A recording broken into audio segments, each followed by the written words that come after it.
120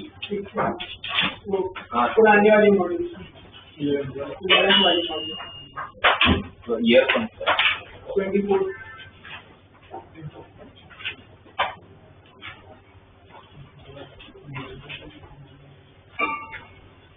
126 the line L1 L2 L20 है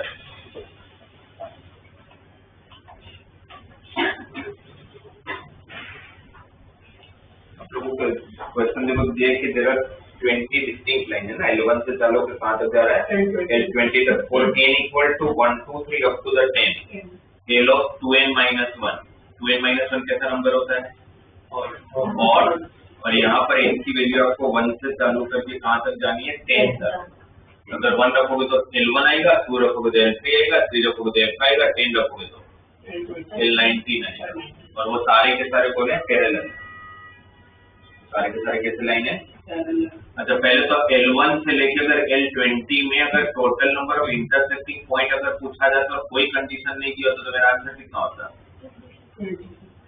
23 तो क्योंकि एक इंटरसेक्टिंग पॉइंट के लिए कितने लाइन चाहिए 2 लाइन 1 से 2 लाइन कोई भी 2 लाइन पर 23 हो जाता राइट उसमें से 2 लाइन इंटरसेक्ट नहीं कर सकता जैसे सारे के सारे लाइन पैरेलल एक दूसरे के साथ इंटरसेक्ट नहीं कर सकते जबकि हमने तो उनको भी इंटरसेक्ट करवाया है तो उनको हटाना पड़ेगा तो 10 लाइन से बनते हुए इंटरसेक्टिंग पॉइंट NC2 चलो उसको हटा दिया फिर आगे और एक इन्फॉर्मेशन दिया क्या दिया हुआ है n all the lines L of 2n pass through a given point P L of 2n मतलब कैसी लाइन इवन और सारे के सारे इवन लाइन कितने इवन लाइन होगी L2 से लेके L20 मतलब 10 इवन लाइन होगी वो सारे कॉन्करेंट है पॉइंट P के कॉन्करेंट है तो वो भी वापस इंटरसेक्ट नहीं कर सकते जबकि हमने करवाया हुआ है तो वो भी माइनस NC2 और जब ये 10 को माइनस करो तो ये जो उनका एक कॉन्करेंट पॉइंट है वो तो है ही तो प्लस तो सोल्व कर लेना इससे मिल जाएगा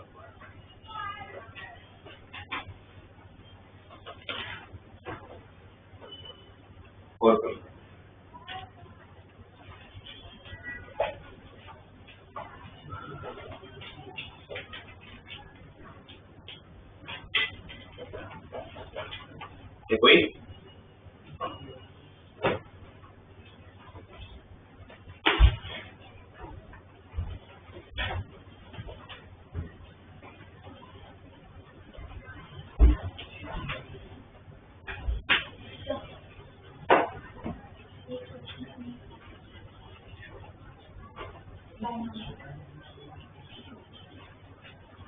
सेवन रेज़ टू 103 को 23 से डिवाइड करो तो आपको पूछा है रिमाइंडर कितना बचेगा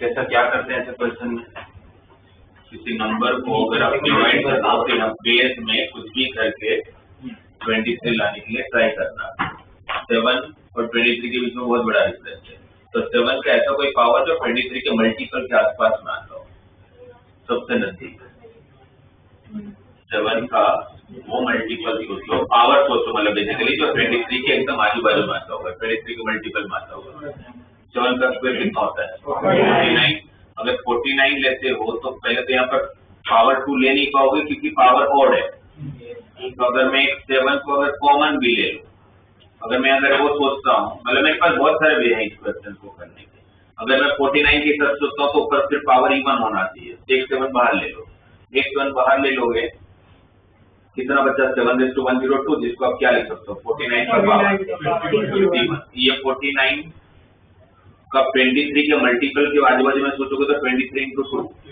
46 तो इसको आप 46 + 3 लिख सकते हो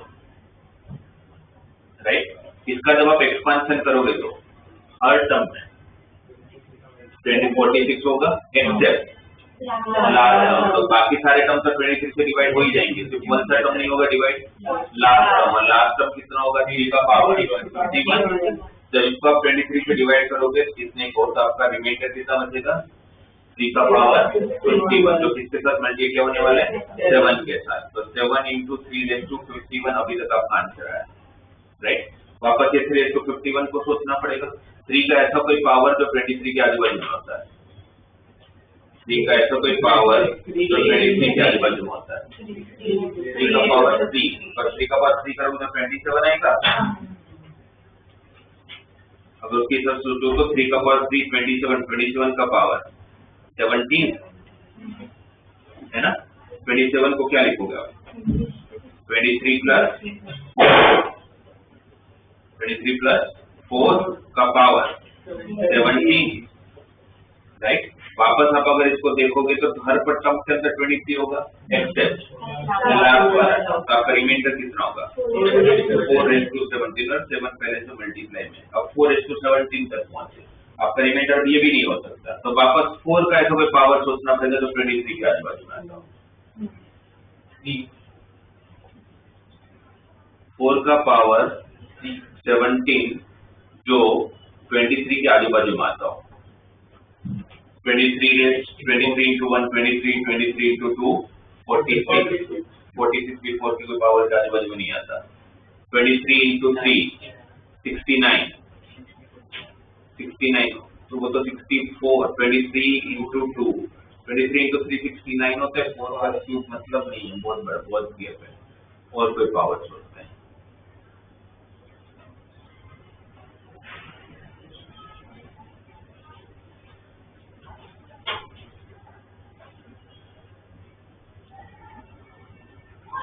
(4:4)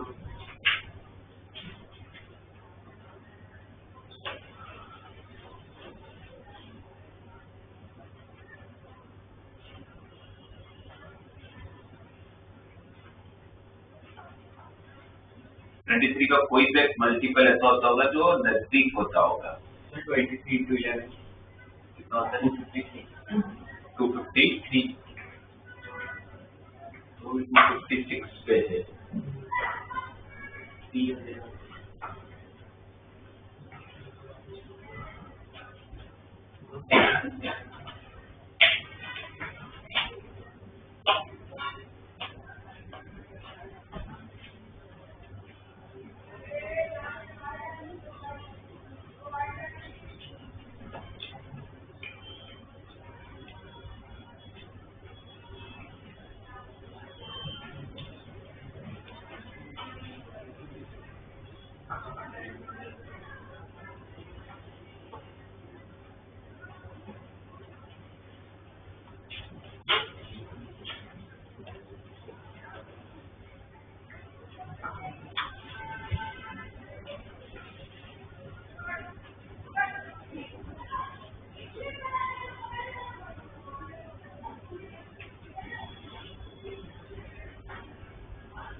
का तो कोई पावर ही नहीं है जो 23 के आसपास होता है।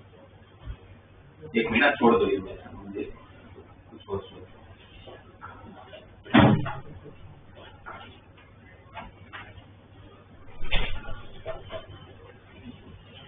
जैसे क्वेश्चन में मेथड एक ही होता है, यहाँ पर कुछ भी करके 23 का आसपास होकर मल्टीपल लाना है, होता ही होगा, वो अभी मिल नहीं रहा है। 7 का ऐसा पावर होगा जो 23 का मल्टीपल के आसपास में होगा। 7:3 तक तो नहीं है, 7:4।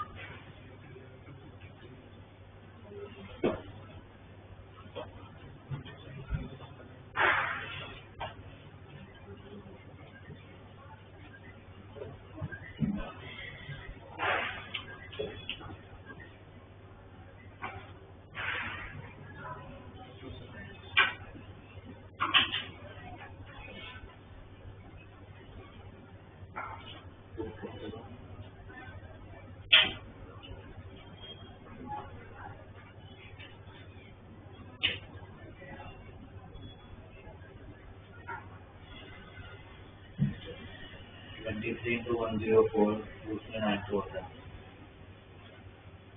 23 into 104 कितना हो रहा है? 23 392 और बहुत बड़ा डिफरेंस है।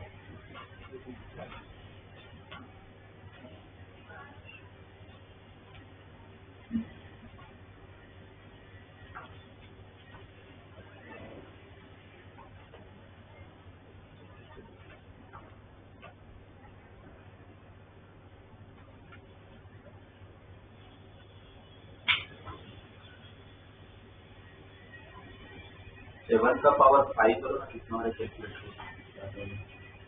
16807 16807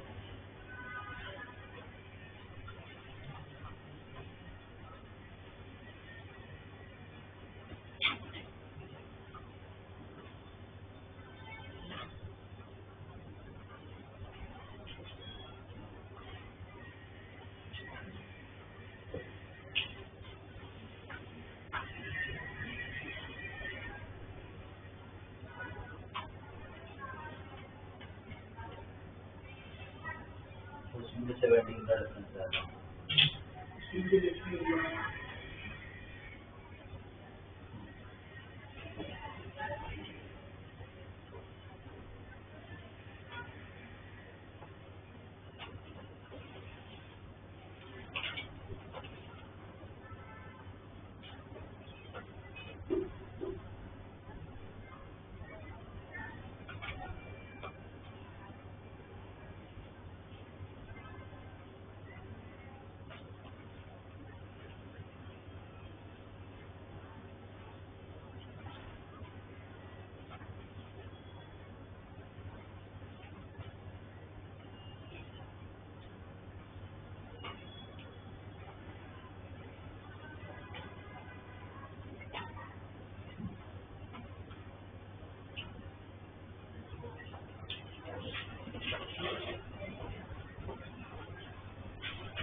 सर 7 का 2 और 20 into 15 345 ऑप्शन क्या है?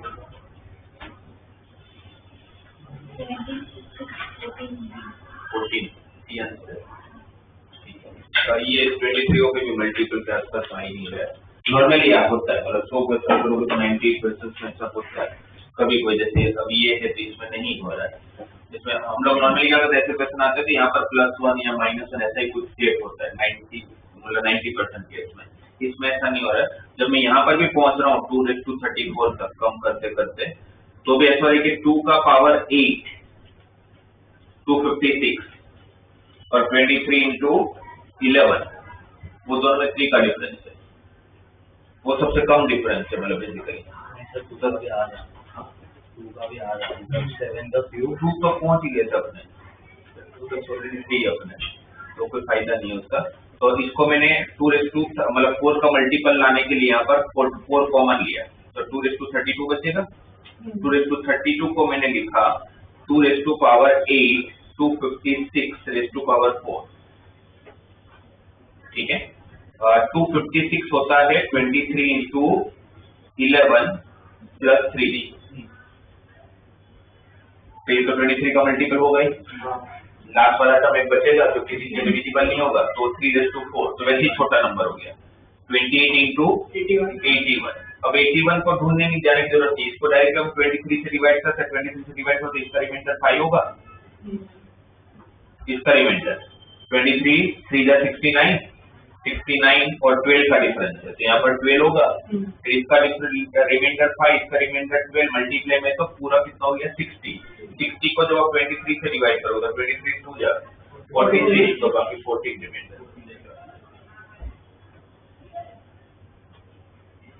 तो इस केस में थोड़ा सा वैसे हो रहा है, अदरवाइज वो +1 -1 से काम हो जाते हैं, इसमें नहीं हो रहा है, ठीक है। बट आपको वही करने के 23 के मल्टीपल से जितने नजदीक लेके आ सको उतना नजदीक लाने की ट्राई करना।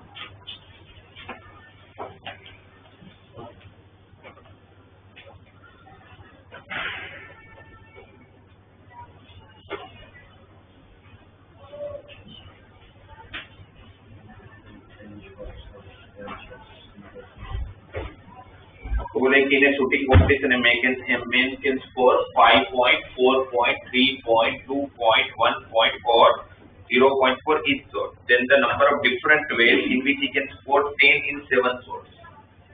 Total 7 shots और टोटल कितना हो जाना चाहिए 10 हो जाना चाहिए। कितने वे से आप लोग को लेके आ सकते हैं पूछा है। तो A1 फर्स्ट शॉट में से A1 मिला 0.82, A3, A4, A5, A6, A7 ये मिल के कितना हो जाना चाहिए 10 हो जाना चाहिए। सबको पूछा गया है कि ऐसा कितने वे से आप लोग ला सकते हो, और आपको 0.0 से लेके 5 तक में मिल सकता है, तो आपको ये सोचना पड़ेगा इसको कैसे से बनाने पड़ेगी कि 7 का टोटल 10 चाहिए और आप ले सकते हो 0 से लेके 5 के बीच में, तो क्या क्या पॉसिबिलिटी हो सकता है 2 0 नहीं 10 है ना 5 टाइम 2 प्लस 2 टाइम 0, ये पॉसिबिलिटी हो सकता है 5 टाइम 2 2 टाइम 0, फिर 2 टाइम 5 टाइम 0। पहले 0 को लेके जो हो सकते हो देख लेते हैं। 6 टाइम अगर 0 लेता हूं तो काम 7 तो 0 होगा नहीं, 6 0 होंगे तो भी पॉसिबल नहीं है। 2 0 लेते हो तो पॉसिबल है, राइट। 3 0 लेते हो तो 3 0 लेते हो तो बाकी 4 का मिल के आपको 10 लाना है, तो फिर क्या क्या हो सकता है 4 0 1 5 3 1 आपको टोटल 10 चाहिए, 3 बार 0 लिया तो बाकी 4 का एडिशन मिलके 10 हो जाना चाहिए, तो क्या क्या हो सकता है 1 बार 4 1 बार 4 मैं पूरा लिखता हूँ 1 बार 4 है ना, ये पॉसिबिलिटी, और ऊपर की पॉसिबिलिटी था 2 टाइम 2 और 2 बार 0, ठीक है। फिर और 0 लेके और कोई पॉसिबिलिटी जिसमें आप लोग 10 लेके आ सको 4 3 2 1 4 1 4 1 2 3 2 3 5 4 1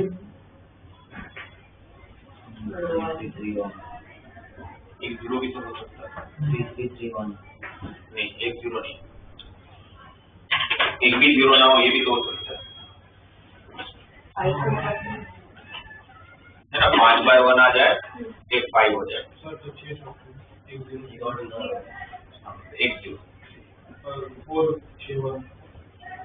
4 के साथ 6 1 पहले तो कम 0 वाले देख लेते हैं, एक 0 वाला ये केस बनेगा कि और कोई केस बन सकता है 2 0 वाला कौन है 3 3 3 4 3 1 1 1 2 0 में हाँ नहीं एक 2 0 में बोलना और एक केस चाहिए 3 3 1 3 3 3 1 मेरे 3 0 नहीं 333811 ज्यादा हो ज्यादा होता है ना। 3 बार 3 और 1 बार 9 तो 3 0 के 2 0 को लेके बोल रहे हैं। मतलब वो कैसे करेंगे फिर? ऐसा अगर रैंडम में कुछ भी करोगे ना तो एक तो बीच में रह जाएंगे, तो इसीलिए और पता भी नहीं चलता इसमें रह जाता है, तो इसलिए हम लोग एक एक केस भी ले लेने का। अगर 2 0 से चालू किया तो 2 0 वाले खत्म करेंगे, उसके बाद ही हम लोग 1 0 में जाएंगे, उसके बाद ही हम 3 0 में जाएंगे। अच्छा तो ठीक है ना, सब में 1 0 बढ़ा देते हैं, सब में 1 0 बढ़ा देते हैं। इसमें ये 1 2 3 4 5 6 7 ये 7 ही थे ना। वापस 2 0 पे आ जाओ, 2 0 वाला और कोई नहीं, एक बार चलो ये बहुत हो गया। आप 2 0 से चालू करो, 2 0 पे खत्म, 2 0 पे भी चालू मत करो, आप 1 0 से चालू करो, 1 0 से चालू करो। 1 0 वाला ये केस बनेगा और कोई केस जिसमें 1 0 चलेगा, मतलब 6 मिल के आप लोगों को आ जाना चाहिए। 5 1 लेके हो गया, 4 1 लेते हो आप, 4 ने 5 तो आपको 3 2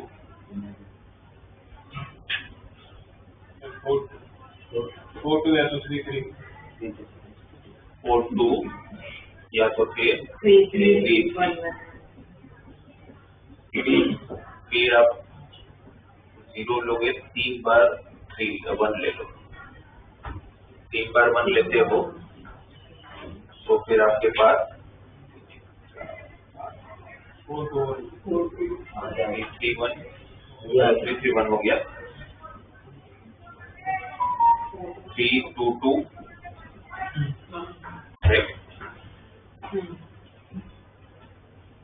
फिर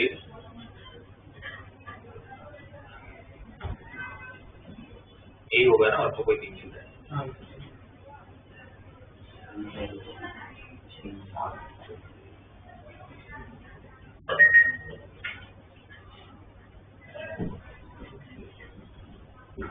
तो 2 बार अगर 1 लेते हो तो 4 बार 2, एक ये पॉसिबिलिटी हो सकता है। 8 चाहिए और आपके पास 4 सोर्स है, 8 बस 4 से ये पॉसिबिलिटी हो सकता है। 1 0 1 1 5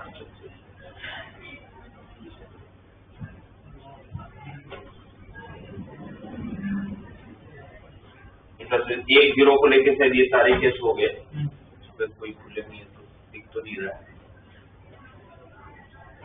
ठीक है। अब उसके बाद 2 0 वाले केस, 2 0 वाले में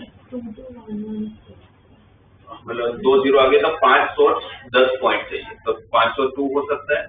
फिर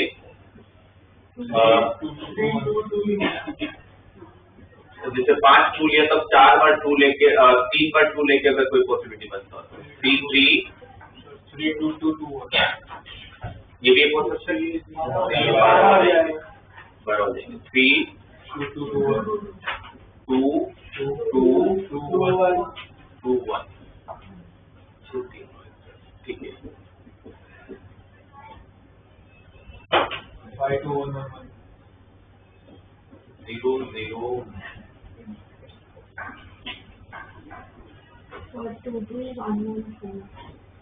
2 2 1 1 4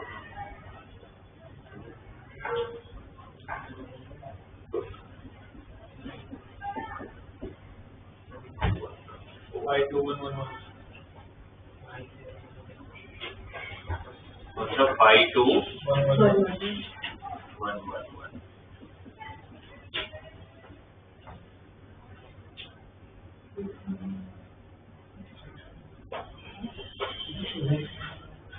4 3 1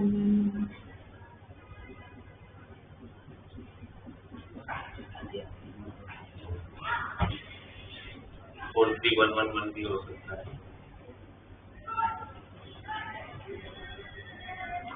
4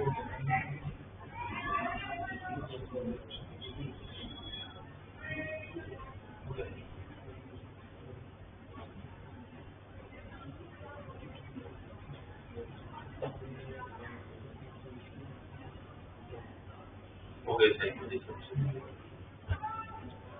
3 वाला ऑलरेडी लिख लिए थे।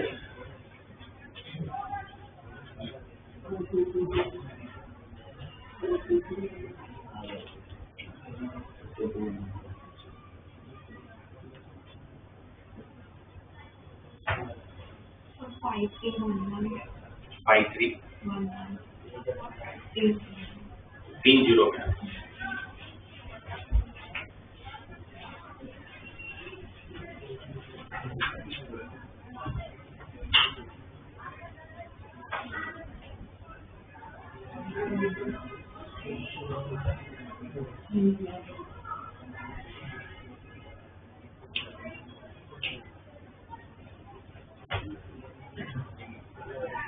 30 में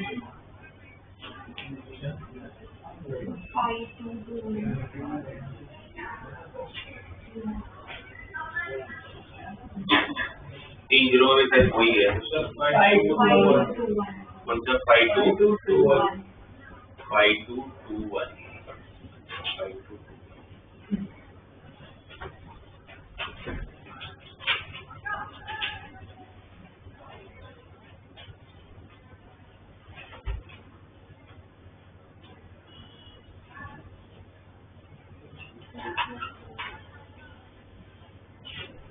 फिर अगर 4 0 लेके करें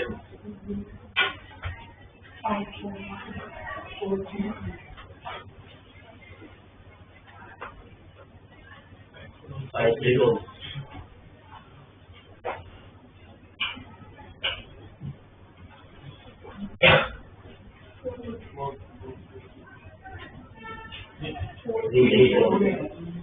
और 20 भी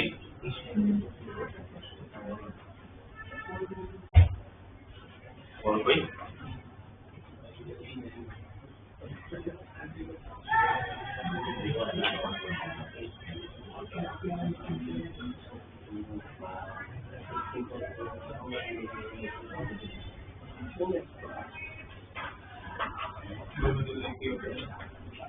फिर 5 0 अगर लेते हो तो 5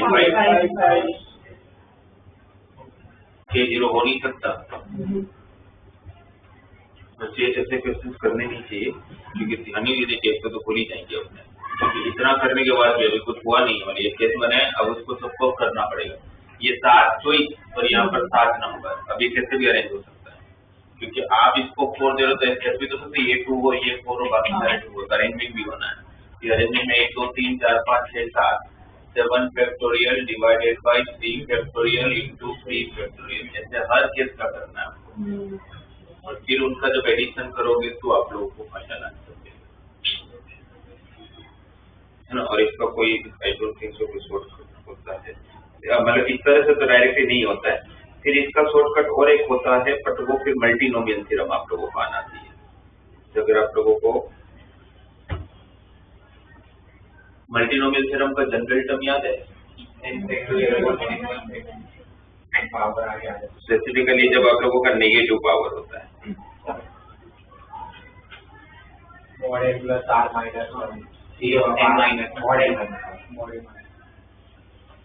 फिर तो देखो मैं आप लोगों को ये क्वेश्चन ऐसे क्वेश्चन में जहां पर आप लोगों को मैक्सिमम की कंडीशन है कि भाई 5 जब ज्यादा पावर नहीं ले सकते, आपको टोटल कितना चाहिए 10 चाहिए।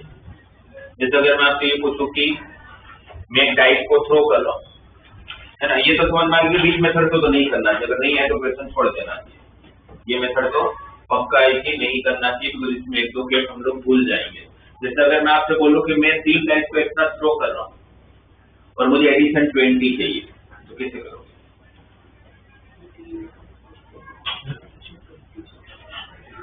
अगर डाइस को छोड़ के, या फिर ये नॉर्मल क्वेश्चन होता है कि मेरे पास पॉइंट ऑफ लिमिटेशन नहीं है, मैं 7 बार ट्राई कर रहा हूँ और मेरे को 10 चाहिए टोटल, और जैसे इसमें कंडीशन चाहिए कि मैक्सिमम 5 तक ही जा सकता हूँ। अगर वो कंडीशन नहीं दिया होता तो फिर मैं इसमें तो डिस्ट्रीब्यूशन वाला कंसेप्ट लगा देता, है ना, distribution of n similar object into r different group में 0 एडवाइजेबल। इसका प्रॉब्लम ये है कि वो आप इसलिए नहीं ले सकते हो क्योंकि आपकी मैक्सिमम की कंडीशन 5 तक दिया हुआ है।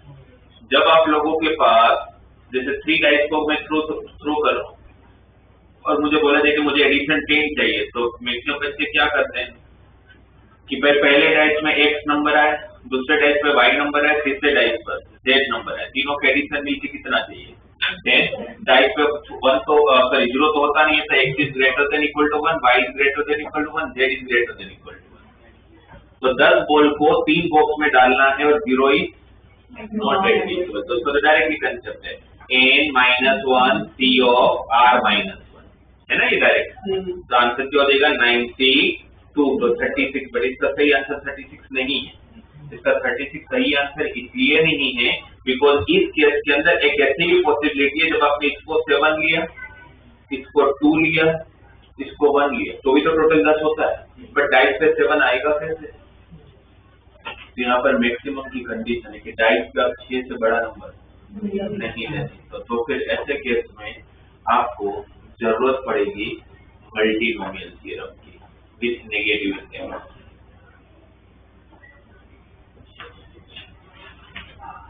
Multinomial theorem with negative index,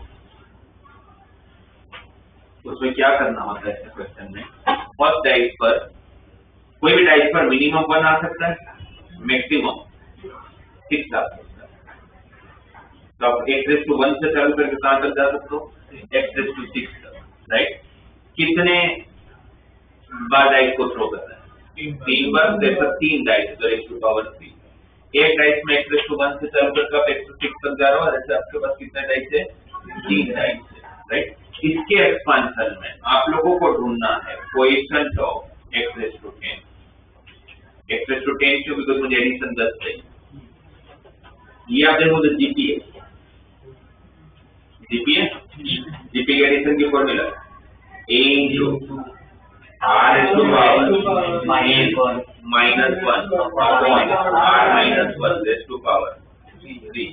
ये 3x का भी पावर होगा 3, x⁻3 अगर बाहर आएगा तो बाहर से x⁻10 का कोएफिशिएंट ढूंढ रहा था, किसका कोएफिशिएंट ढूंढोगा? x⁻7 का कोएफिशिएंट ढूंढोगा। कहां पर x⁻6 -1 upon x minus 1 raised to power 3, मतलब 1 minus x⁻6 का पावर 3 into 1 minus x का पावर -3। ऊपर नीचे माइनस कॉमन ले लिया, ये ठीक है। 1 minus x⁻6 का पावर 3 को अगर आप एक्सपांशन करते हो, पावर 3 को हमें सोल्व करना आता है directly a³ minus b³ minus 3a² plus 3ab²। और नेगेटिव पावर का जनरल टर्म जिनको नहीं आता यहाँ बैठे हुए, 1 minus x raised to power n if n is negative, if n is negative। अगर नेगेटिव पावर का एक्सपांशन तो जैसे नॉर्मली पॉजिटिव पावर होता है वैसे ही होता है, बट इसका एंड नहीं होता। एंड नहीं होने के तो सीरीज कहां तक जाता है? और नेगेटिव पावर या फ्रैक्शनल पावर का एक्सपांशन तो होता है बस एंड नहीं होता, राइट? एक्सपांशन एग्जैक्टली सेम होता है जैसे पॉजिटिव पावर के लिए होता है, बस यहाँ पर अगर n नेगेटिव हो इसका जनरल टर्म जो मैं आपको बता रहा हूँ उसको याद रखना है, mod n plus r-1 c of mod n-1 into x⁻r। ये इसके एक्सपांशन का जनरल टर्म है, mod n plus r-1 c of mod n-1 into x⁻r। तो की बात कर रहा हूँ जब पावर नेगेटिव होगा, राइट? अगर यहाँ पर माइनस की जगह पर अगर प्लस हुआ -1 तो फिर यहाँ पर -1/r भी आएगा, वो इसलिए बिकॉज पावर नेगेटिव होने की वजह से ऑल्टरनेट साइन आने वाला है। बीच में माइनस होगा तो इसका नेगेटिव मिलकर पॉजिटिव हो जाता होगा, बट अगर बीच में प्लस है, ये नेगेटिव होने की वजह से ऑल्टरनेट साइन आएगा, तो आप लोगों का जनरल टर्म कैसे काम करेगा? mod n plus r-1 c of mod n-1 into x⁻r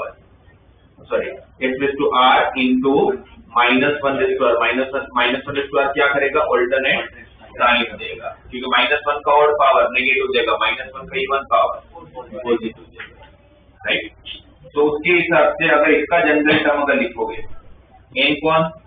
-3 का मोड कितना? 3, r+3 - 1 कितना?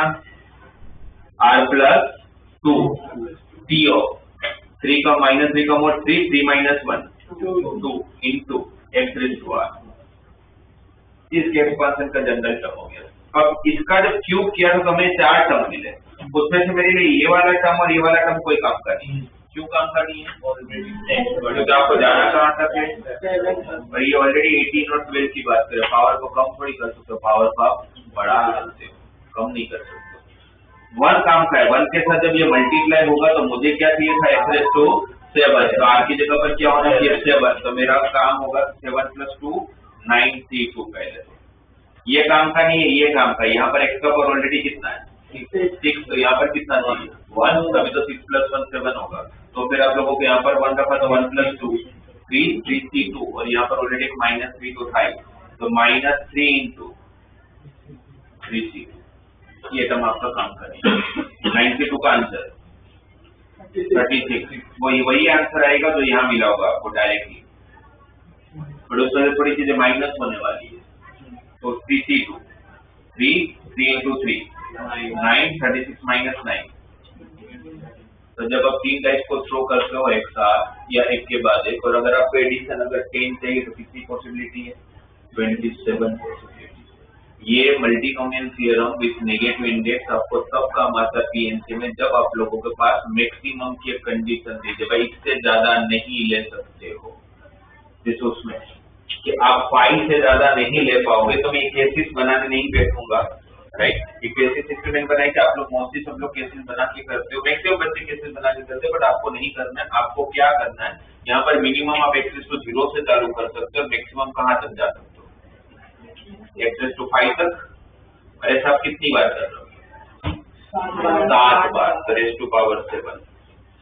इसके एक्सपांशन में आपको क्या चाहिए, आपको चाहिए कोएफिशिएंट ऑफ x⁻10, क्या चाहिए coefficient of x⁻10।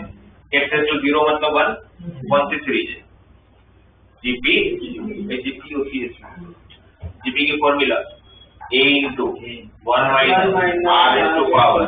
r⁻n, number of term 6 है, डिवाइडेड बाय 1 - x होल 7, क्या हो गया ये 1 - x⁻6 का पावर 7 × 1 - x का पावर -7, 1 - x⁻6 का पावर 7 × 1 - x का पावर -7, ठीक है, राइट। और 1 - x⁻6 का, अच्छा इसका जनरल टर्म अभी जो मैंने आपको बताया, n कितना -7 -1 का मॉड 7 r ही रहेगा अभी तो 7 + r-1 c of 7 - 1 × x⁻r, तो 6 + r c of 6 × x⁻r,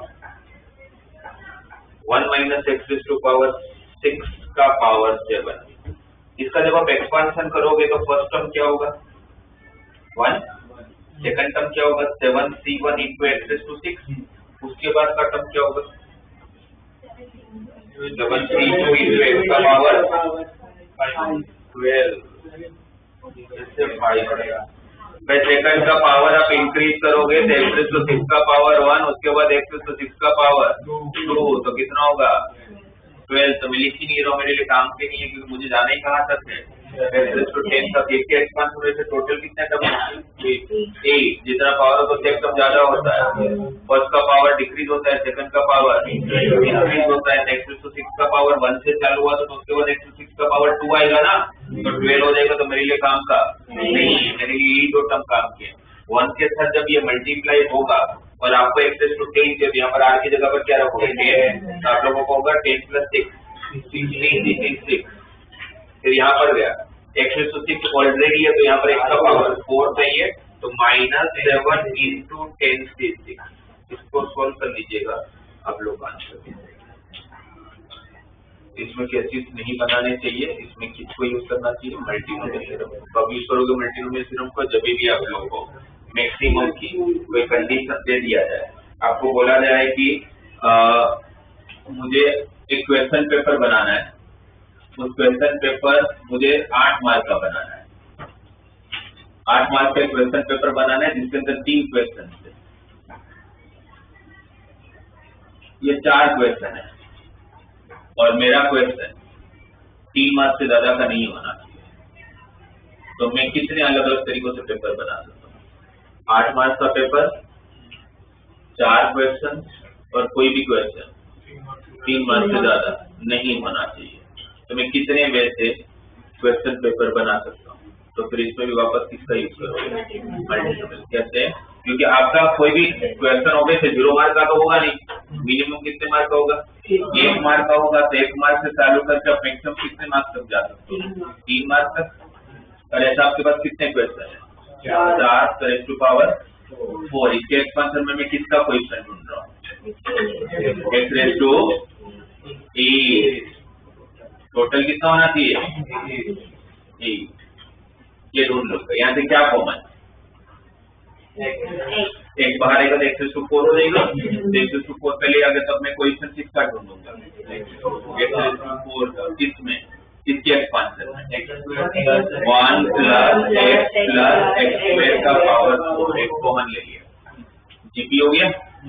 GP हो गया तो फॉर्मूला a इंटू a1 है ना, into 1 minus r raise to power n theta में डिवाइडेड बाय 1 माइनस x का पावर 4। तो 1 माइनस x क्यूब का पावर 4 इंटू 1 माइनस x का power minus 1 minus x cube का पावर 4 का जब आप एक्सपांशन करोगे तो first term 1, second term 4c1 into x cube, उसके बाद का term 4c2 into x cube का पावर 2 x रेज़ टू 6। जो काम का नहीं होगा क्योंकि आपको x रेज़ टू 4 का टर्म जाना, तो मैं बाकी सारे टर्म लिख ही नहीं रहा हूँ। और इसका general term 4 plus r minus 1 c of 4 minus 1 into x raise to r mod n minus 4 है। तो क्या हो गया ये? r plus 3c3 into x raise to r, जिसके साथ आपके काम का टर्म कौन है? 1 माइनस 4x क्यूब। आपको किसका कोएफिशिएंट चाहिए? x रेज़ टू, तो 1 के साथ ये मल्टीप्लाई r की जगह 4 आएगा तो 4 plus 3 7c3 minus 4 into x raise to 3 already था तो 1 चाहिए, 1 plus 3 4c3 7c3 35 minus 4c3 4 into 4 16 35 minus 16 19 नहीं हुआ ना? तो मैं 19 अलग अलग तरीकों से पेपर बना रहा हूँ। राइट। तो जब भी आप लोगों के पास मैक्सिमम की कंडीशन आ जाए तो आपको मल्टीनोमियल यूज करना है। नेगेटिव पावर का जनरल टर्म बस याद रख लो, वो यूज करना है।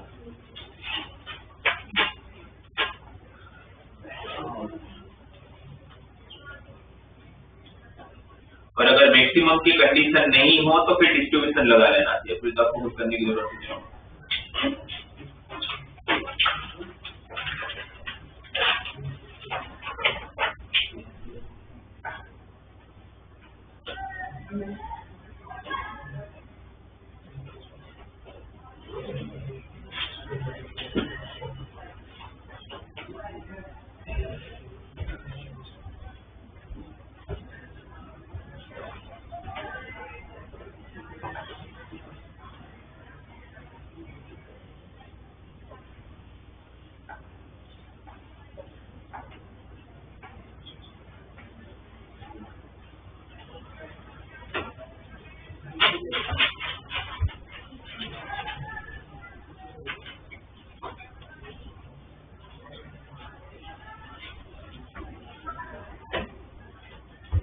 यहाँ पर ध्यान दो सब लोग।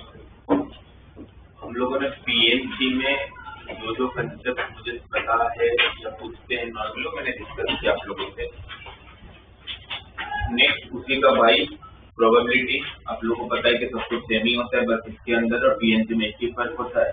पीएनसी के अंदर हमें सिर्फ फेवरेबल आउटकम से मतलब है, यहाँ पर आप लोगों को फेवरेबल और टोटल दोनों से मतलब है। आप लोगों को दोनों का रेशियो लेना है। Probability is what? It's ratio of favourable outcome upon total outcome. हमें ये पता चलता है कि किसी भी इवेंट की प्रोबेबिलिटी पॉसिबिलिटी 0 से लेके 1 तक हो सकता है। अगर इसको परसेंटेज में बोलोगे तो 0% से लेके, तो वो हम लोग परसेंटेज में कन्वर्ट नहीं करते, इसलिए हम लोग 100 से डिवाइड नहीं कर रहे हैं, ये हम मल्टीप्लाई नहीं कर रहे हैं।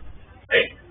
पर ये 1 का मतलब क्या होता है 100%। अगर कोई भी इवेंट होने के चांसेस 100% से ज्यादा तो नहीं हो सकते ना, 0% से कम। अगर इस रेंज के बाहर अगर आपका आंसर आता तो कुछ तो गड़बड़ है। चेक कर लो। इसके थोड़े टर्मिनोलॉजी, जैसे सिंपल स्पेस, ये सब हम लोग 11th में भी डिस्कस किए, वापस एक बार फटाफट। सिंपल स्पेस मतलब जैसे अगर मैं कोई इवेंट करता हूँ उसकी जो पॉसिबिलिटीज बन सकती है उसका सेट, मैं 2 डाइस को एक साथ थ्रो कर रहा हूँ तो मेरे पास सिंपल स्पेस क्या बनेगा, 1 1 1 2 1 3 1 4 1 5 1 6 इस तरह से लेके 2 1 2 2 2 3 रिमोट से बाकी रिमोट से बाजू। तो सिंपल स्पेस राइट, जो आपकी पॉसिबिलिटी होती है उसका जो सेट होता है वो आप लोगों का सिंपल स्पेस हो गया। Second favourable outcome, total outcome, वो सब आपको बताइए। सर्टेन इवेंट और श्योर इवेंट आपको दिया जाए कि ए इज ए सर्टेन इवेंट, इसका क्या मतलब हो गया भाई, होने के चांसेस 100%। मैं डाइस को थ्रो करूँ 1 2 6 में से कुछ देगा तो चलेगा, तो कुछ ना कुछ तो नहीं है, तो 100% पॉसिबिलिटी। इम्पॉसिबल इवेंट, ऐसी कोई पॉसिबिलिटी कि जिसका होने के चांसेस हो ही नहीं, डाइस को थ्रो करो 7 आना चाहिए, पॉसिबल ही नहीं है, तो प्रोबेबिलिटी जिसकी 0। 4 equally likely event, equally likely event इसका क्या मतलब होगा कि ऐसे कोई इवेंट के जिसके होने के probability same, equally likely, probability of A equal to probability of B equal to probability of C equal to, फिर इवेंट कितने भी होते हैं। जैसे मैं डाइस को थ्रो करता हूँ तो 1 से लेकर 6 आने की सब सारे के सारे इवेंट इक्वली लाइकली, 1 आने के चांसेस भी 1/6 होंगे, 2 आने की प्रोबेबिलिटी भी 1/6 होगी, 3 की भी प्रोबेबिलिटी 1/6 होगी, तो सबकी प्रोबेबिलिटी 1/6 है। जैसे इवेंट के जिसके होने के चांसेस सेम हो तो उसको कौन से इवेंट्स बोलते हैं, इक्वली लाइकली इवेंट। जैसे अगर मैं आपसे ये पूछूं कि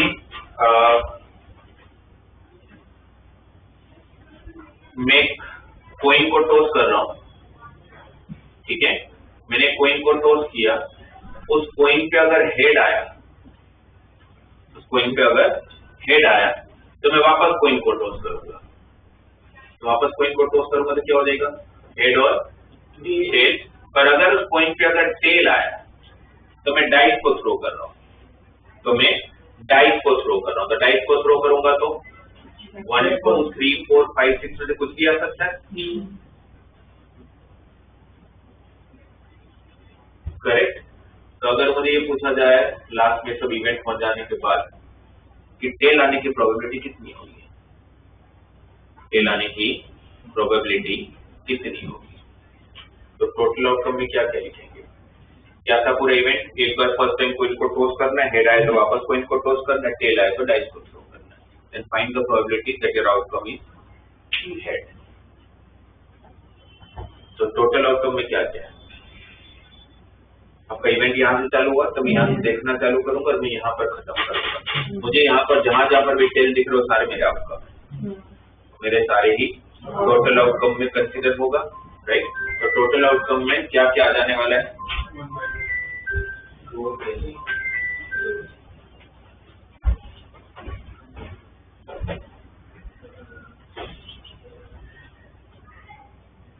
आप लोगों को प्रोबेबिलिटी किसकी पूछी है,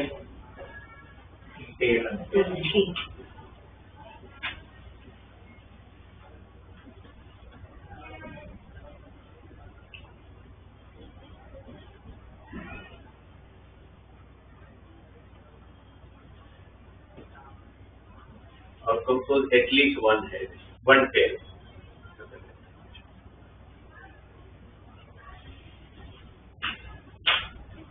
तो फिर आप लोगों के अब प्रोबेबिलिटी फाइंड करना, तो डिजायर्ड आउटकम है टोटल आउटकम, राइट। तो मेरे डिजायर्ड आउटकम और टोटल आउटकम में क्या किएगा, पहले टोटल आउटकम, टोटल आउटकम में आप लोगों को टेल दिखना चाहिए, एटलीस्ट 1 टेल आना चाहिए, मतलब कम से कम 1 टेल मुझे मिलना चाहिए, कम से कम 1 टेल मुझे यहाँ पर भी मिल रहा है पहले तो, राइट। तो मेरा आएगा तो T1 T2 T3, अच्छा T यहाँ है तो मेरा ऐसा नहीं कि इवेंट खत्म हो जा रहा है, टेल आने के बाद आप किसको थ्रो कर रहे हो, डाइस को थ्रो करो, तो सारा आपका टोटल आउटकम आने वाला है T1 T2 T3 T4, T5, T6, correct. फिर ST और बस ST।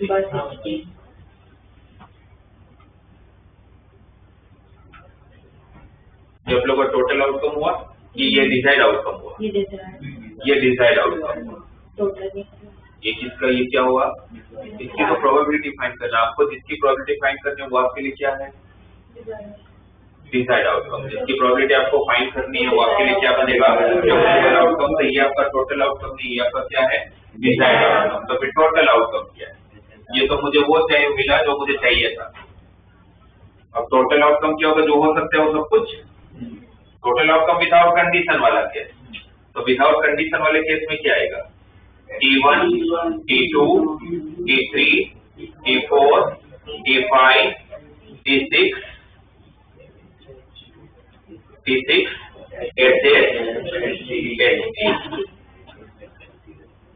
ये होगा डिजायर्ड टोटल आउटकम, करेक्ट। और ऊपर होगा आप लोगों का डिजायर्ड आउटकम, जिसमें आपको कम से कम एक सेल तो चाहिए। तो ये आप लोगों का आंसर आ गया। अब इसका फाइनल आंसर क्या लिखोगे? 7/8, बिकॉज 1 2 3 4 5 6 7 8 और ऊपर 1 2 3 4 5 6 7। आंसर क्या हो जाएगा? 7/8, जो आपके ऑप्शन में हो गई, जो गलत आंसर है। मुझे पता था आप लोग ये आंसर दोगे, इसलिए मैंने क्वेश्चन बताया। इसका आंसर 7/8 नहीं होगा। आपने 7/8 क्यों लिखा वो भी मुझे पता है। आप लोगों ने इवेंट काउंट किया 1 2 3 4 5 6 7 8। आपको लगता है जब आप सैंपल पे काउंट करते हो वो आपके चांसेस होते हैं, वो चांसेस नहीं होते हैं, right. Probability is what? It's a desired outcome by total outcome. Total outcome माने कि वो टोटल आउटकम होने की प्रोबेबिलिटी, वो सैंपल स्पेस का काउंटिंग थोड़ी ना टोटल आउटकम है। वो इसलिए नहीं, आप बोलोगे पर आज तक तो हम ऐसे ही करते थे, ऐसे ही आंसर आता था, इसलिए आज तक ऐसा आंसर आते थे, बिकॉज आज तक जितने भी केसेस आपने बनाए, जैसे आपने एक डाइस को थ्रो किया और आपको बोला जाए हेड आने की प्रोबेबिलिटी कितनी हो, सॉरी इवन नंबर आने की प्रोबेबिलिटी कितनी होगी, तो आप क्या करते थे? नीचे 1 2 3 4 5 6, यस, और ऊपर इवन आना होगा तो 2 4 6 ऐसे करते थे। ऊपर 3 है सैंपल स्पेस में एलिमेंट, नीचे 6 है तो 3/6 का आंसर एकदम सही है। पर यहाँ गलत है। यहाँ पर इसलिए सही है बिकॉज ये 3/6 नहीं है बेसिकली। ये क्या है आप लोगों का? ये आपको ऐसा लग रहा है कि 3/6 है, पर ये 3/6 है ही नहीं। ये क्या है? ये इस तरह से है कि 6 टाइम 1/6 और 3 टाइम 1/6 है। 1 आने की प्रोबेबिलिटी कितनी होती है? 1/6। डाइस को थ्रो करने पर 1 आने की प्रोबेबिलिटी कितनी? 2 आने की, और एक नंबर आने की, तो 6 टाइम 1/6 हुआ, और नीचे ऊपर वापस 2 आने की, ऐसा कितनी बार? तो ये 1/6 ऊपर नीचे कैंसिल हो जाते हैं, इसलिए आप लोग को ऐसा लगता है कि 3/6 मेरा आंसर। आपका जबकि आंसर 3/6 था ही नहीं। आपका आंसर क्या था? 3 टाइम 1/6 अपॉन 6 टाइम 1/6 था, बट वो 1/6 इक्वली लाइकली इवेंट होने की वजह से यहाँ पर वो सारी इक्वली लाइकली इवेंट है ही, तो प्रोबेबिलिटी कैंसिल ही नहीं होने वाला है। तो क्या होगा यहाँ पर? 7/8 आंसर गलत होगा, राइट। T1 आने की प्रोबेबिलिटी कितनी? 1/12। टेल आने की 1/2, 1 आने की, जब तक इवेंट खत्म नहीं होता तब तक ये 1/12, ये 1/12, ये 1/12, ये 1/12, ये 1/12, ये भी 1/12, तो 6 time 1/12।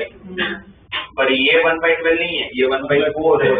Head into head 1/2 into 1/2, तो ये 2 इंटू 1/4। वही चीज जब ऊपर करोगे तो 1 2 3 4 5 6 टाइम 1/12, बट 1 टाइम 1/4।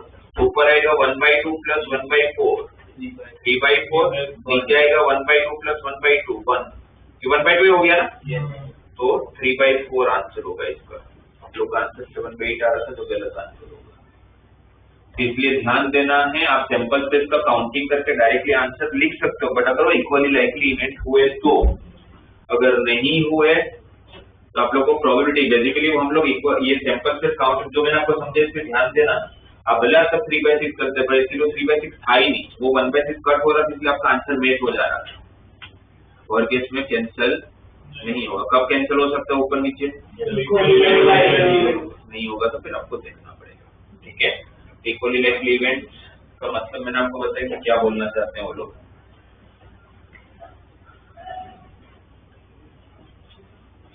फिर उसके बाद mutually exclusive events. Mutually exclusive events का मतलब होता है कि ऐसे कोई भी दो या दो से ज्यादा इवेंट कि जिसके इंटरसेक्शन की प्रोबेबिलिटी 0 हो, मतलब ए इंटरसेक्शन बी की प्रोबेबिलिटी अगर 0 मिल रही है, ऐसा कब हो सकता है? किसी की प्रोबेबिलिटी 0 कब मिल सकती है? मतलब जब उसके फेवरेबल आउटकम में एक भी एलिमेंट हो ही नहीं। पॉसिबल नहीं का क्या मतलब है? उसके फेवरेबल आउटकम में एक भी पॉसिबिलिटी बन ही नहीं रही है। तो जब ए इंटरसेक्शन बी मेरा नल सेट, जब ए और बी के इंटरसेक्शन में कोई एलिमेंट ही नहीं है तो फिर उसकी प्रोबेबिलिटी तो 0 है। जैसे कोई भी केस, दो केस ए बी की बात कर रही है, आपको दिया जाए कि A B C are mutually perpendicular, mutually exclusive event, तो इसका मतलब क्या दिया हुआ? Indirectly probability of A intersection C equal to 0 दिया हुआ। जैसे मैं डाइस को थ्रो करूं, एक इवेंट पे ओड आना, एक इवेंट पे इवन आना, ये दोनों म्यूचुअली एक्सक्लूसिव होंगे, ठीक है। ओड और इवन में कुछ भी इंटरसेक्शन नहीं होता है, राइट। तो ये वर्ड में देखो या कोई नहीं पूछना म्यूचुअली एक्सक्लूसिव में क्या होता है, पर आपको क्वेश्चन के बीच में दे देंगे कि B and C are mutually exclusive होते हैं, और उसका मतलब बताओ आपको, ठीक है। Similarly mutually exhaustive event,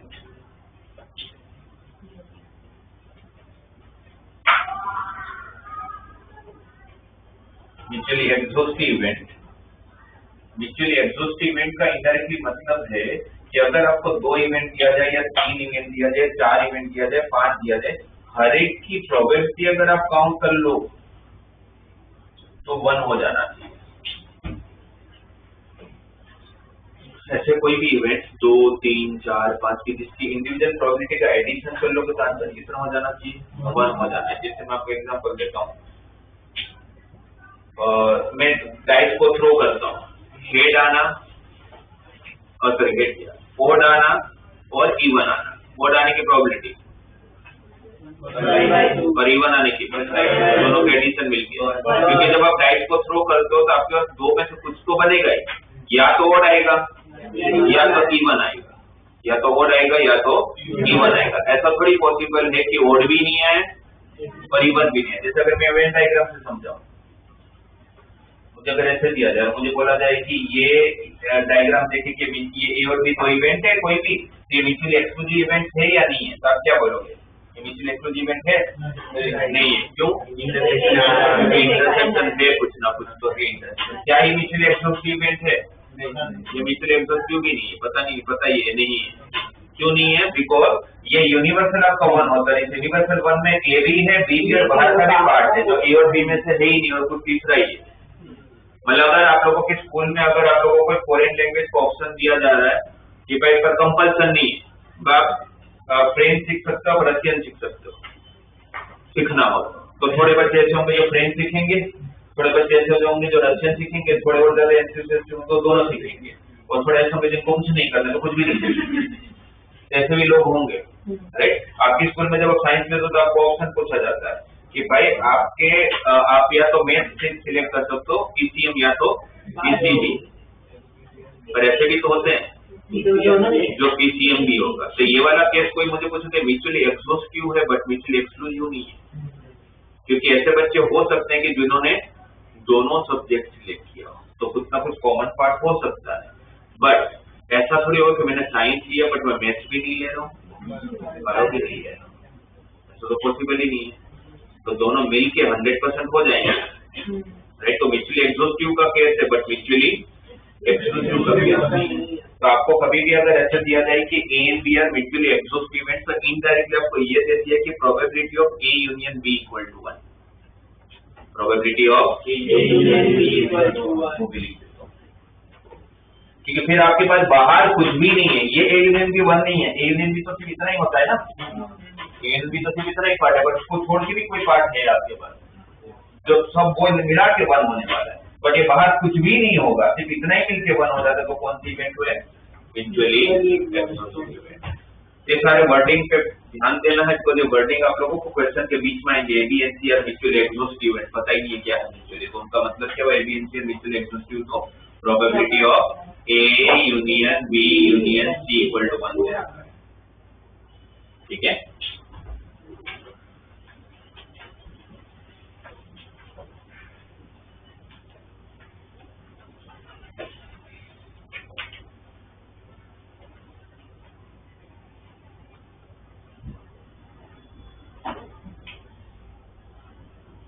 independent events.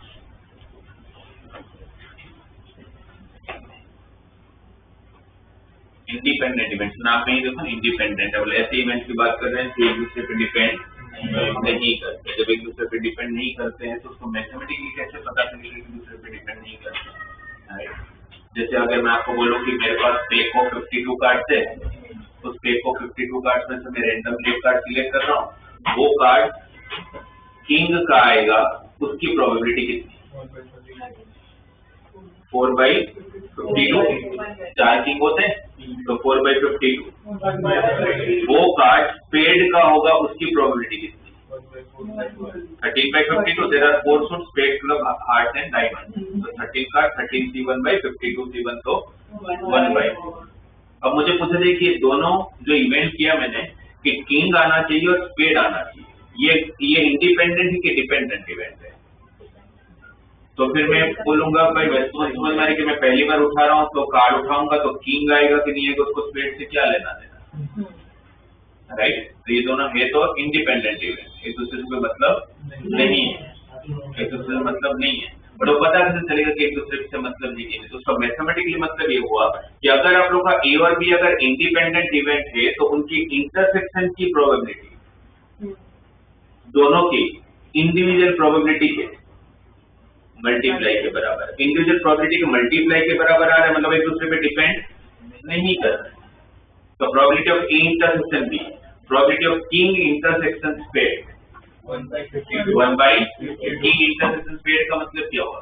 वो कार्ड जो किंग भी होना चाहिए स्पेड का ही होना चाहिए, जैसे एक ही होता है, तो 1/50। इसका आंसर 1/52 है, इसकी इंडिविजुअल प्रोबेबिलिटी का मल्टीप्लाई ये इंडिपेंडेंट इवेंट है, एक दूसरे पे डिपेंड नहीं कर। मतलब कोई भी 2 इवेंट या 3 इवेंट इंडिपेंडेंट है या नहीं है तो आप ये कंडीशन को चेक करोगे। या क्वेश्चन में दिया जाता है कि A B and C are mutually independent event, तो इसका क्या मतलब हो गया? Probability of A intersection B equal to P of A into P of B, probability of B intersection C equal to P of B into P of C, probability of A intersection C equal to P of A into P of C, and probability of A intersection B intersection C equal to P of A into P of B into P of C।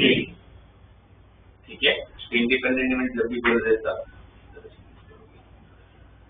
तो अगर मैं आपको बोलूं कि मेरे class में 3 बच्चे हैं, मेरे स्टूडेंट है तो मुझे पता है कि सबकी पोटेंशियल क्या है, मैं जो क्वेश्चन दूंगा किससे क्या होने के चांसेस है।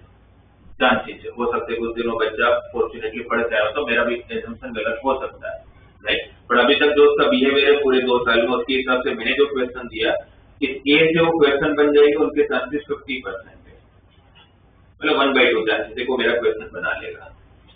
बी से मेरा क्वेश्चन बनेगा, उसके चांसेस 1/3 है, 33.33%।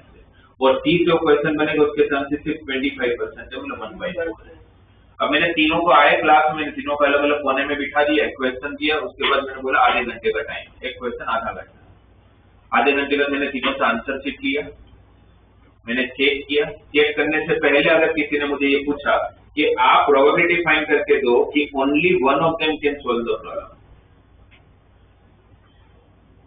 Only one of them can solve the problem, मुझे इसका आंसर चेक करने से पहले, चेक करूंगा तो फिर मुझे पता होगा क्या है, बट मैंने चेक नहीं किया अभी तक और मुझे उसकी प्रोबेबिलिटी पता नहीं कि only one of them can solve the problem, उसमें से किसी एक से ही सोल्व हो रहा है, उसकी प्रोबेबिलिटी कितनी है, क्या बोलोगे? इवेंट क्या है, मैं क्लास में आया, तीनों का अलग अलग बैठा है, सेम क्वेश्चन दिया, आधे घंटे का पेपर आंसर शीट लिया, आंसर शीट चेक करने से पहले मुझे इसकी प्रोबेबिलिटी बतानी है, तो क्या होगा?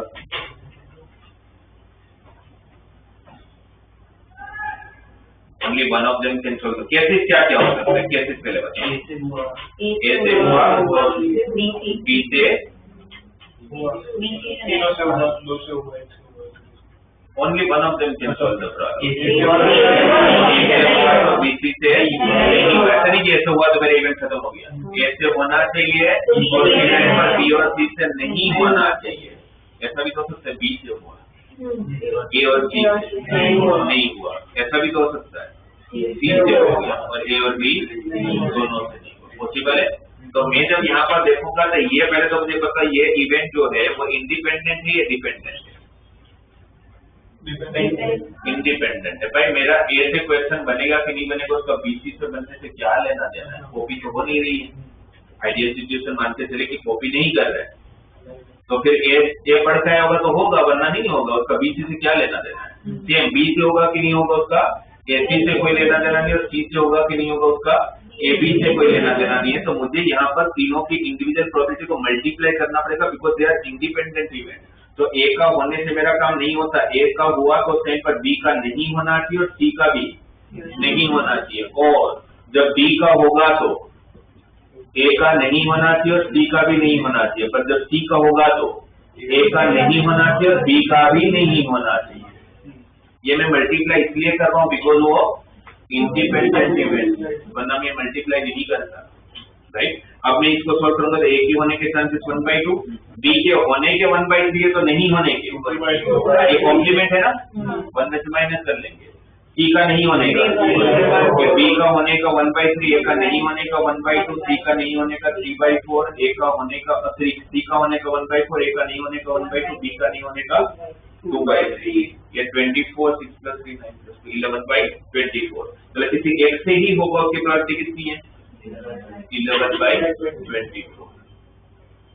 ठीक है, आपको दिया जाए कि find the probability that problem can be solved. Problem का सॉल्यूशन आपको मिल जाएगा, उसकी प्रोबेबिलिटी कितनी है? प्रॉब्लम कैन बी सॉल्व्ड की प्रोबेबिलिटी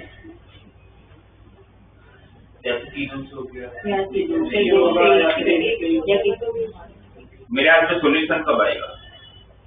कम से कम एक ने किया, और एटलीस्ट जब भी आता है तो हमें क्या करना है? उल्टा वरना इस पर कितने सारे केस बनेंगे? किसी एक से हुआ, दो से नहीं हुआ, मतलब ऊपर वाला, फिर दो से हुआ, एक से नहीं हुआ, तो A B C dash plus B C A dash plus A C B dash, ये तीन केस फिर तीनों से हो गया, वो भी तो ऐड करना पड़ेगा। ये तो 7 केस ऐड करना पड़ेगा। उससे अच्छा है नेवर एंड एटलीस्ट। नेवर के जब भी क्वेश्चन आकर एटलीस्ट के जब भी क्वेश्चन आते तो इजी क्या पड़ता है? उसका कॉम्प्लीमेंट, उसका उल्टा। At least one of them can solve the problem का उल्टा क्या होगा? No one of them can solve the problem. किसी से भी प्रॉब्लम मेरा आपका कब सॉल्यूशन नहीं आएगा? जब तीनों से ना हुआ। जब तीनों से ना हुआ तो मैं यहाँ पर क्या करूंगा? 1 minus probability of A dash into probability of B dash into probability of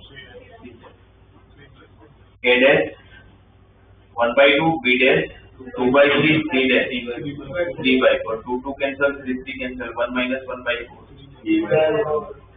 वापस यहाँ पर मैंने मल्टीप्लाई क्यों किया? बिकॉज ये इंडिपेंडेंट है।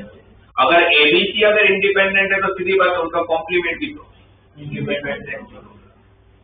तो यहाँ पर आप मल्टीप्लाई इसलिए करो बिकॉज ये केसेस इंडिपेंडेंट है। बट अगर इसकी जगह पर अगर ऐसे दिया होता कि एबीसी एक रनिंग रेस में पार्टिसिपेट करते हैं, ए के जितने के चांसेस 1/2 है, बी के जितने के चांसेस 1/3 है, सी के जितने के चांसेस 1/4 है, और मुझे पूछा जाता है कि उसमें तो कोई एक जीतता है, उसकी प्रोबेबिलिटी कितनी? That it is impossible. That it is impossible मतलब टाई नहीं हो रहा बेसिकली, तो कोई एक ही जीतता होगा।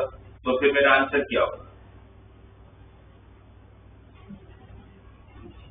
तो उस केस में मेरा आंसर होगा 1/2 प्लस 1/3 प्लस 1/4। उस केस में मैं ऐसा नहीं करूंगा कि ए जीता तो बी और सी का कॉम्प्लीमेंट लो। क्यों? बिकॉज ये डिपेंडेंट है। एबीसी में से ए कब जीतेगा? बी और सी हारेंगे। इस केस में हो सकता है कि तीनों ने मुझे आंसर दे दिया, तीनों पढ़ के आए, पर रेस में ऐसा नहीं हो सकता कि तीनों जीत जाए, तो वो डिपेंडेंट हो गया। जब ये बोल रहे कि ए के जीतने की प्रोबेबिलिटी 1/2 में, बोलो उसके अंदर बी और सी हारने वो इंक्लूड है, तभी तो ये जीता है, तो डिपेंडेंट हो गया। और डिपेंडेंसी आएगी तो इंडिविजुअल प्रोबेबिलिटी का मल्टीप्लिकेशन नहीं होगा। अब वो क्वेश्चन में लिखा नहीं होता है कि इंडिपेंडेंट है कि इंडिपेंडेंट है, वो आप जब क्वेश्चन पढ़ते हो तो आपकी समझ के हिसाब से आपको पता चलना चाहिए कि डिपेंडेंसी होगी कि इंडिपेंडेंसी। ठीक है, पर अगर आपको चेक करना हो कि इंडिपेंडेंट है या नहीं पूछा लिया जाए तो कंडीशन चेक करना। क्लियर? ये लास्ट के 3 टर्म जो mutually exclusive events, mutually exclusive events and independent condition ध्यान में रखिएगा, मतलब याद रखिए।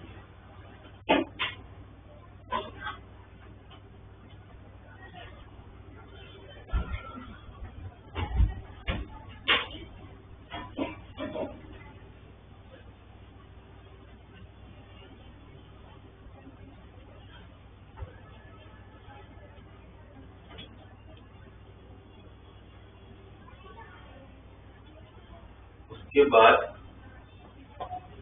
मोस्ट इम्पोर्टेंट टर्मिनोलॉजी, और जिसके बेस पर एंट्रेंस का तो पता नहीं, बट बोर्ड का मैं कंफर्म हूँ कि कंडीशनल प्रोबेबिलिटी का एक 4 मार्क का क्वेश्चन या हो सकते 5 मार्क का क्वेश्चन आएगा ही आएगा, पक्का आना ही।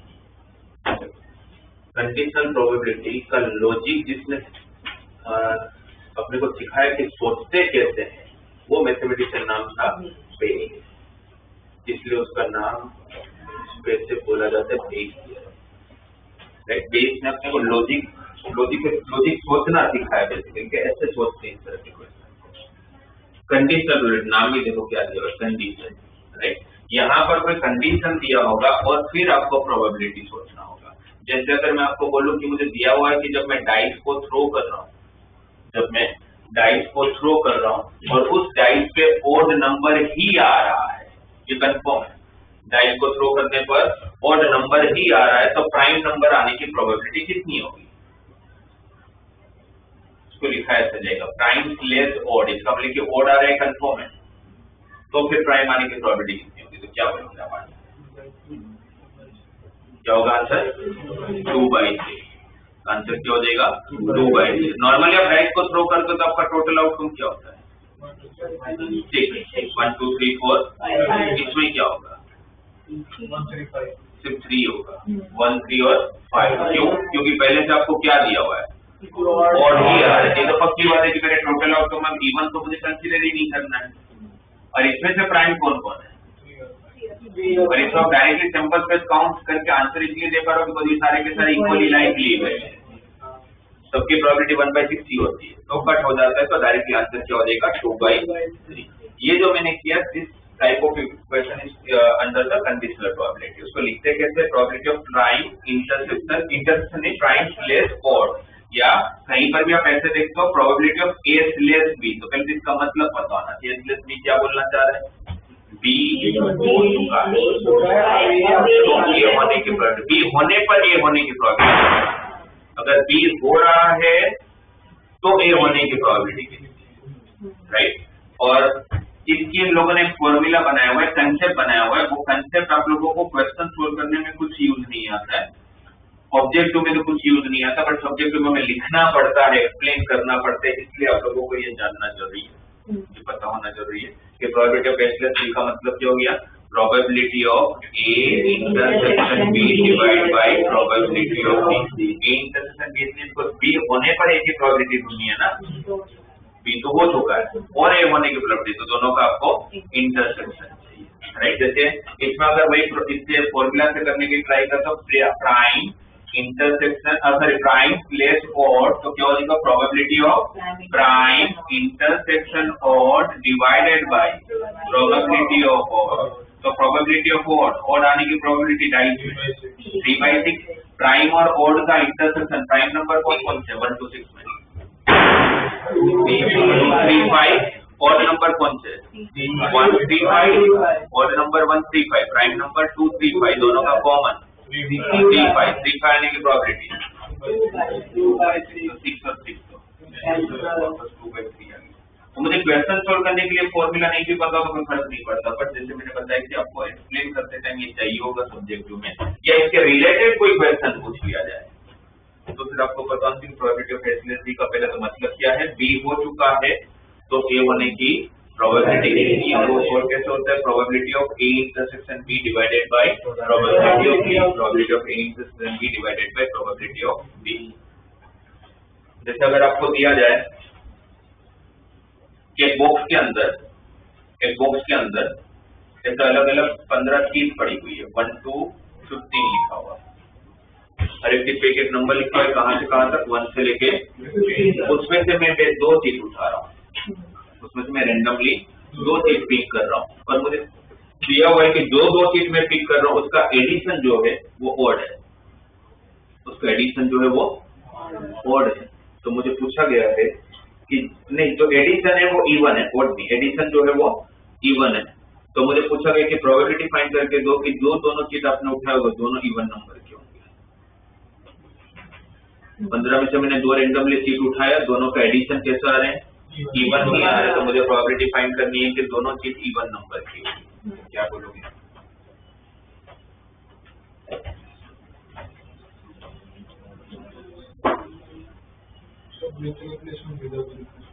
दो चीज रेंडमली उठा रहा था, उसमें तो काम ही नहीं, विथ रिप्लेसमेंट विदाउट रिप्लेसमेंट।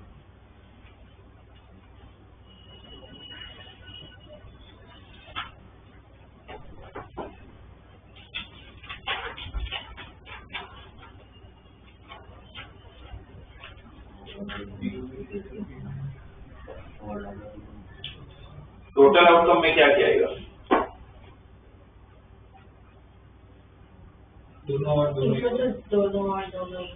क्योंकि एडिशन आपको इवन से, एडिशन इवन आने के चांसेस कम हो सकता है, इवन दोनों और या दोनों even, right. Normally total outcome 15C2 होता, बट इसमें 15C2 नहीं होगा, क्योंकि कोई भी 2 चीज उठा तो उसका एडिशन इवन नहीं आता। एडिशन इवन से तभी आएगा जब दोनों ऑड हो या दोनों इवन, दोनों ऑड होने की प्रोबेबिलिटी 1 to 15 में ऑड हेल्दी कितने हैं? 8, तो 82, और इवन कितना होता है? या तो दोनों और दोनों इवन, और आएगा तो बीच में, ये आपका टोटल आउटकम। उसमें आपको क्या चाहिए? दोनों इवन, 7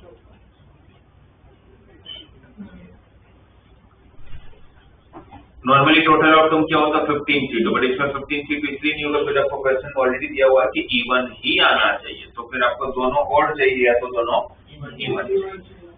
कंडीशनल प्रोबेबिलिटी में अगर आपका टोटल आउटकम सही हो गया ना तो डिजायर्ड आउटकम गलत हो ही नहीं सकता, क्योंकि टोटल में से तो कोई एक पार्ट को ऊपर रखना होगा। टोटल में से तो आप लोगों को किसी एक पार्ट को ऊपर रखने, क्योंकि नीचे का होने पर ही तो आप ऊपर का ढूंढ रहे हो। इसलिए अगर टोटल आउटकम आपको समझ में आ गया कि टोटल आउटकम में मुझे क्या क्या लेना है, तो फिर डिसाइड सही होगा। बाकी सारे में कैसे होते हैं कि टोटल आउटकम कभी भी प्रॉब्लम नहीं, क्योंकि टोटल आउटकम पता चल ही जाता है, बाकी सब में डिसाइड प्रॉब्लम होती है। इसमें आपको टोटल आउटकम करना प्रॉब्लम होगा। आपको बोला जाए कि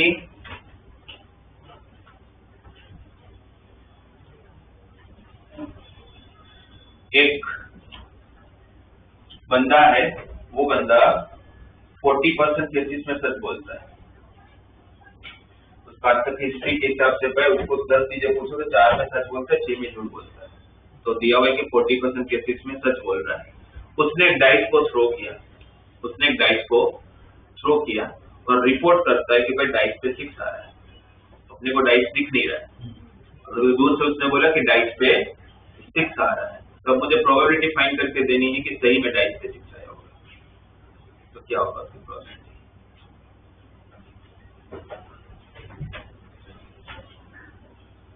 40% केसेस में सच बोलता है, डाइस को थ्रो करता है, रिपोर्ट देता है कि डाइस पे 6 आ रहा है, तो सही में डाइस पे 6 आया होगा, उसकी प्रोबेबिलिटी कितनी? आपके सामने बंदा दिखना चाहिए आपको, टोटल आउटकम बनता है नहीं।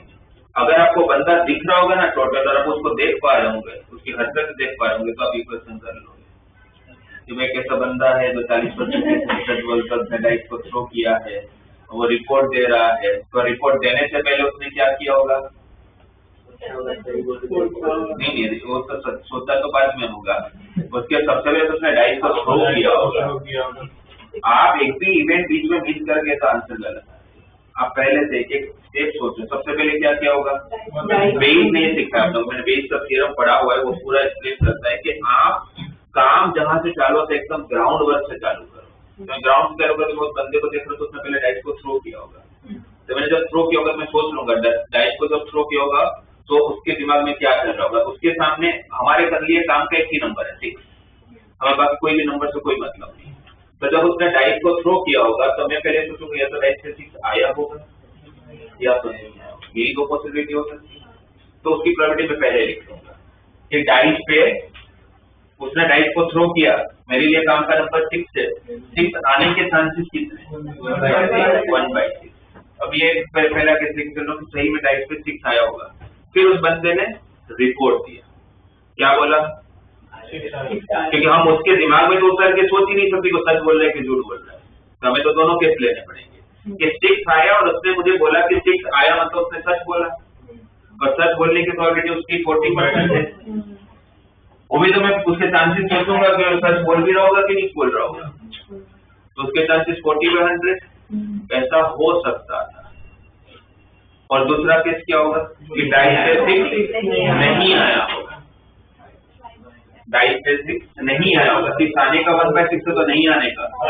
ये दूसरा केस का लो, इसके बीच में प्लस लिखा, 6 नहीं आया बट उसने रिपोर्ट तो क्या दिया 6 आया, मतलब झूठ बोल रहा है ना। तो सच बोलने की 40% है तो झूठ बोलने की 60%, यही तो पॉसिबिलिटी होने वाली है।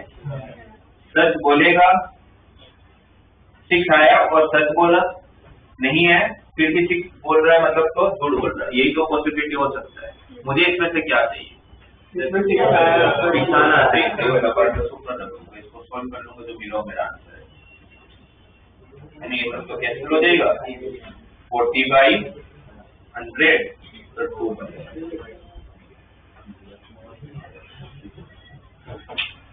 आप एकदम बेसिक से चालू करके टोटल तक ले जाओगे, मतलब सारी पॉसिबिलिटी जब तक इवेंट खत्म नहीं होता।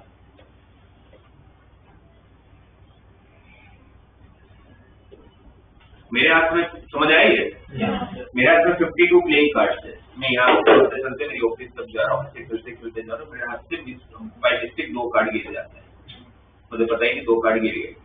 ठीक है, मैं अपने ऑफिस तक पहुंचता हूँ, कुछ काम था नहीं, जैसे रैंडमली बैठे बैठे 2 कार्ड पिक करता हूँ, और जो मैं 2 कार्ड पिक करता हूँ दोनों कार्ड डायमंड के आते हैं, दोनों कार्ड डायमंड के आते हैं। फिर मैं काउंट करता हूँ सारे पत्ते तो 50 निकलते हैं, तो फिर मुझे उस टाइम पर 2 पत्ते गिर गए, 2 पत्ते 2 कार्ड गिर गए। तो फिर उस टाइम पर मैथमेटिक्स वाला तो मैं सोचता हूँ कि मेरे तो 2 कार्ड गिरे हैं, वो दोनों भी डायमंड के होंगे, उसकी प्रोबेबिलिटी कितनी है, वो जो 2 कार्ड गिरे हैं मेरे से वो भी दोनों डायमंड के गिरे होंगे, उसकी प्रोबेबिलिटी कितनी होगी। तो मेरा काम क्या होना चाहिए, यहाँ से जब मैं चलना चालू करता हूँ वहां से सोचना चालू करता हूँ। सबसे पहले क्या हुआ, 2 पत्ते गिरे, और मेरे लिए काम के पत्ते कौन है, मेरे को सिर्फ डायमंड के बारे में सोचना। तो मेरे से जो 2 पत्ते गिरे वो या तो दोनों डायमंड के होंगे या तो नहीं होंगे, डायमंड के होंगे या तो, पहले मान के चलता हूँ कि दोनों डायमंड, दोनों पत्ते डायमंड के। तो डायमंड के पत्ते, दोनों पत्ते डायमंड के गिरने की प्रोबेबिलिटी कितनी, क्या होगा 13C2/52C2, क्या होगा 13C2/52C2, क्योंकि मेरे पास डायमंड 13 है, उसमें से कोई भी 2 गिर सकते हैं।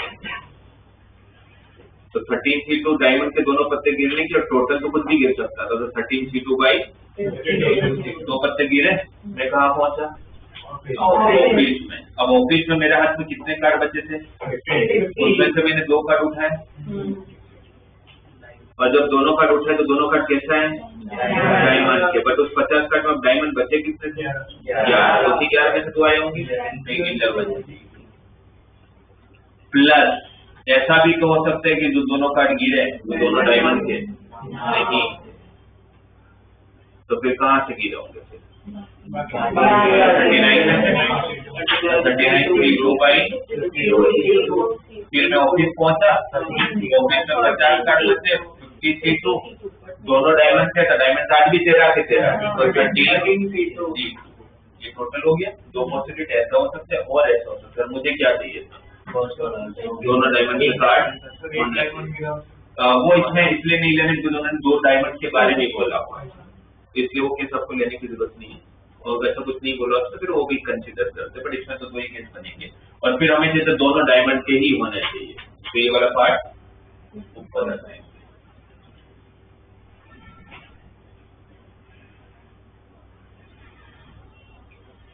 तो अगर नीचे सही है तो ऊपर पक्का है कि आ जाएगा आपको, क्योंकि नीचे में से कोई एक पार्ट आपको सेकंड वाले पार्ट में 13C2 वापस समझा है। ये वाला ये 39C2 समझ आए क्या हुआ।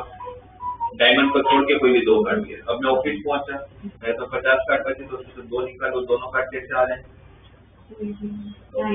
डायमंड के ही होने चाहिए। तो कंडीशन है कि दो कार्ड जो मैं पिक कर रहा हूँ दोनों डायमंड के ही है।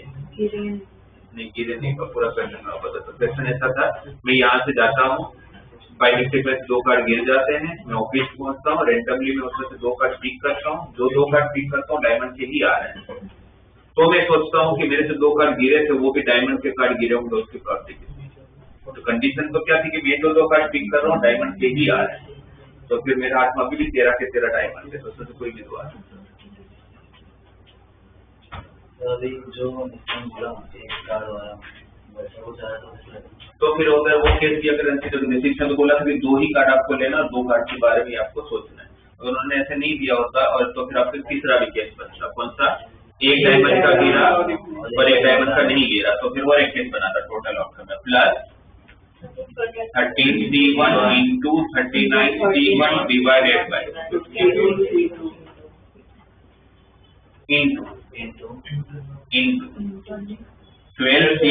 divided by 15। फिर तो 12 डायमंड बचे होंगे, तो तीन केस बना था, बस फिर दोनों डायमंड के कार्ड गिरने थे तो उसका वाला पार्ट ऊपर रखा गया। वो तो क्वेश्चन पढ़ोगे तो समझ आ जाएगा आपको। तो ये आप लोगों को जो बताया वो ये सारे बेस थ्योरम वाले क्वेश्चन, जिसमें आपको कंडीशन दी होती है, कंडीशन को देखना है और उसको सोल्व करना है। आप लोगों के पास जो प्रोबेबिलिटी का जो मॉड्यूल है उसमें से जो डीपीपी आपको करके आनी है वो मैं आपको बता रहा हूँ।